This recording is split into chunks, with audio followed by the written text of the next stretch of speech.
आप जितना कमाते हैं अगर उतना ही खर्च कर दें तो फ्यूचर प्लानिंग कैसे होगी। घर, मकान, गाड़ी, बच्चों की पढ़ाई, इन ज़रूरी चीज़ों के लिए पैसा बचाना ज़रूरी है। हर किसी को ज़रूरत है अपनी सैलरी का कम से कम 20% सेव करें। आप लोग नौकरी करते हैं और आप भी अपनी सैलरी से पैसे बचाना चाहते हैं, सेविंग करना चाहते हैं, लेकिन आपकी सैलरी तो हाफ मंथ में ही ख़त्म हो जाती है। तो आप कैसे बचाएंगे पैसे अपनी सैलरी से? आए इसे एक स्टोरी से समझते हैं। एक रवि नाम का लड़का है जो कि एक अच्छी कंपनी में नौकरी करता है। काफ़ी एक्सपीरियंस होने के कारण उसकी सैलरी भी अच्छी है। जैसे जैसे उसकी सैलरी बढ़ती है वैसे ही उसके खर्चे भी बढ़ते हैं और मंथ के एंड से पहले ही उसकी सैलरी ख़त्म हो जाती है। आखिर ये सैलरी जाती कहाँ पर? आए इस पर प्रकाश डालते हैं। रवि को अपने खर्चों पर कंट्रोल नहीं था। उसे दिखावा करना पसंद था। झूठी अमीरी दिखाने के चक्कर में हर महीने नए कपड़े, रोज़ बाहर होटल में खाना खाना, महंगे गैजेट्स और बहुत कुछ। कभी कभी तो मंथ के एंड में उसके पास एक कर्ज की लंबी लिस्ट होती है। क्या आप भी रवि के जैसे हैं? रवि सेविंग के मामले में कोसों दूर है। ऐसे काफ़ी लोग होते हैं। अगर आप भी अपनी सैलरी से पैसे बचाना चाहते हैं तो आज मैं आपको कुछ इफ़ेक्टिव तरीके बताऊंगा जिनसे आप अपनी सैलरी से पैसे बचाने लगेंगे। तरीका नंबर 1, सबसे पहले आप अपने फ़ोन से इन फालतू के एप्लीकेशंस को अनइंस्टॉल कर दें। अब आप बोलोगे सेविंग से एप्लीकेशन का क्या लेना देना? मैं बताता हूँ, सबसे बड़ा लेना देना है। आपके फ़ोन में कई ऐप्स ऐसे होंगे जो आपको खर्चा करने के लिए उकसाते होंगे। आपके फ़ोन में ट्रांसपोर्टेशन ऐप इंस्टॉल होगी जिनका यूज़ करके आप अपने खर्चों को बढ़ा लेते हैं। आप ये नहीं सोचते रेगुलर बस का सफ़र या ऑटो आपको सस्ता पड़ सकता है क्योंकि ऐप आपको डिस्काउंट कूपन दे रहा है और वो आपको सस्ता लगता है, इसे आप चूज़ कर लेते हैं और अपने खर्चों को बढ़ा लेते हैं। हो सकता है आपके फ़ोन में कोई फूड ऐप्स इंस्टॉल हों। ये ऐप आपको बाहर से खाना ऑर्डर करना आसान बना देते हैं और आप बाहर से खाना ऑर्डर कर देते हैं क्योंकि ऐप्स आपको डिस्काउंट कूपन दे रहा है, कैशबैक दे रहा है और ये आपको अच्छा लगता है। फिर आप ऑर्डर कर देते हैं, फिर आपका बजट बिगड़ने लगता है। ये सिर्फ कुछ एग्जाम्पल हैं, आपको बहुत सी जगह ऐसी मिल जाएंगी जहाँ पर आप बेवजह खर्चा करते हैं। इन खर्चों को कंट्रोल करके आप सेविंग कर सकते हैं। अगर आप सेविंग करना चाहते हैं तो आप अपने खर्चों को कंट्रोल करना शुरू कर दें। आप शुरुआत कर सकते हैं इन एप्लीकेशंस को अनइंस्टॉल करके।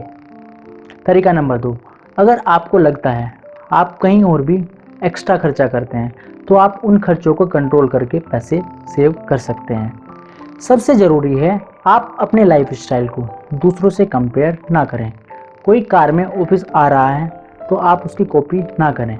आप अफोर्ड कर सकते हैं तो ठीक है, अदरवाइज आप बस या ऑटो चूज़ कर सकते हैं। आपको समझना होगा जो लोग फेसबुक और इंस्टाग्राम पर नए कपड़े पहनकर मॉल के बाहर पोस्ट करते हैं, ना तो वो अमीर होते हैं और ना ही पैसे वाले। कुछ लोग तो कर्ज से डूबे रहते हैं, लेकिन आप उनके झूठ को सच मानकर उनके जैसा लाइफ स्टाइल अपना लेते हैं और महंगे फ़ोन, कपड़े, जूते और बाहर रोज खाना खाने जाना जैसी चीज़ों पर सारे पैसे खर्च कर देते हैं। जब आप सारे पैसे इन दिखावों पर खर्च कर देंगे तो आपके सेविंग के लिए पैसे बचेंगे ही नहीं। आपको बाहर खाना खाने जाना है या नए कपड़े खरीदने हैं, अपने लिए कीजिए, ना कि सोशल मीडिया पर पोस्ट करने के लिए। थर्ड तरीका है आपको अपनी ईएमआई घटानी या बंद करनी पड़ेगी। आजकल होता क्या है, 5,000 की वॉच से लेकर एक लग्जरी कार तक आसान किस्तों पर मिल जाती है और ये आसान किस्तें आपकी सेविंग की सबसे बड़ी रुकावट है।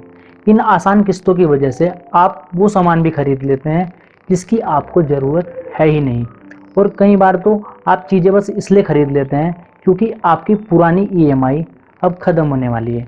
एग्जाम्पल के तौर पर आपकी एसी की ईएमआई इस मंथ ख़त्म होने वाली है तो चलो नया टीवी खरीद लेते हैं, ईएमआई तो चली ही जाएगी। इस चक्कर में आपकी ईएमआई कभी ख़त्म ही नहीं होती और आपके पास सेविंग के लिए पैसे भी नहीं बचते। अगर आपको सेविंग करनी है तो आपको इन ईएमआई को रोकना पड़ेगा। अगर आपकी ईएमआई ख़त्म हो गई है तो आप कोशिश करें कि आगे ईएमआई पर कुछ सामान ना लें। इन बातों को ध्यान में रखकर आप हर महीने थोड़ी थोड़ी सेविंग करना स्टार्ट कर देंगे और इस सेविंग को इन्वेस्ट करके आप अमीर बन सकते हैं और कुछ पैसे आप अपने इंजॉय पर भी खर्च कर पाएंगे। सबसे इम्पोर्टेंट, आप पूरे महीने का बजट बनाएं और बजट में हर वो चीज़ इंक्लूड करें जिसके बिना गुजारा नहीं चल पाएगा। आप अपनी सैलरी का कुछ पार्ट सेविंग के लिए भी बचा के रखें। आप अपनी सैलरी को कुछ इस तरह से डिवाइड कर सकते हैं। सैलरी का 50% पार्ट आप अपनी ज़रूरतों पर खर्च करेंगे, 30% पार्ट आप अपनी चाहतों पर खर्च करेंगे और 20% पार्ट सैलरी का आप सेविंग के लिए पहले ही निकाल लेंगे। ऐसे करके आप पैसों को सेव कर सकते हैं। चलिए हम इन 4 बातों और आदतों को फिर से शॉर्ट में समझ लेते हैं। नंबर 1, आप अपने फ़ोन से उन एप्लीकेशन को अनइंस्टॉल कर दें जो आपको खर्चा करने के लिए उकसाते हैं। टिप नंबर 2, आप अपने लाइफस्टाइल को दूसरों से कंपेयर ना करें। तरीका नंबर 3, आपको अपनी ईएमआई घटानी या बंद करनी पड़ेगी। तरीका नंबर 4, आपको पूरे महीने का बजट बनाना है लेकिन सैलरी मिलने से पहले, और सैलरी को 50, 30 और 20 के रेशो में डिवाइड करना है। ये कुछ आदतें हैं जो आपको सेविंग करने में हेल्प करेंगे। इस वीडियो को आप शेयर भी कर सकते हैं ताकि आपकी फ्रेंड और आपकी फैमिली वालों को भी हेल्प मिल सके। Thank you so much. मिलता हूँ एक इंटरेस्टिंग एंड हेल्पफुल वीडियो के साथ में। आप अपना प्यार ऐसे ही बनाए रखें। जय हिंद।